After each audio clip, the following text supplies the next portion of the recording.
विषाक्त फल खाई 8 छात्र छात्री असुस्थ। रायगड़ा जिला कोल्नरा बोरीगुड़ा प्राथमिक विद्यालय यह पिलामाने आज अपराह स्कूल छुट्टी पर घर को फेरिया बाटर एक गचर विषाक्त फल खाई घर को आसवा पर बांति होगा सहित छाती जंत्रणा होगार समस्त जिला मुख्य चिकित्सालय भर्ती कर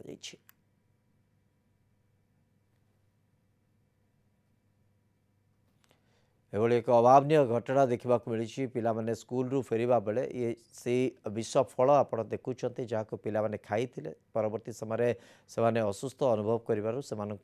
जिला मुख्य चिकित्सालय भर्ती करा अवस्था वर्तमान बहुत स्थिर थिबा जहाँ सूचना मिली। परवर्ती समय से सुस्थ हो घर को फेरिबे बोली आशा करा जाउछि। स्कूल छुट्टी समय पे खेल कल से फल पाइले साइड गच अच्छे स्कूल सेपट साइड से गच फल खाइकिना जो पिला खेल कर आना से कौन कल खाइबा बड़ा बोलिकिना खाई दी 8 जन पिला आगे बांति आ पेट बता अच्छा फर्स्ट टाइम मेडिकल नहीं कहले कि जो से बड़ मेडिकल से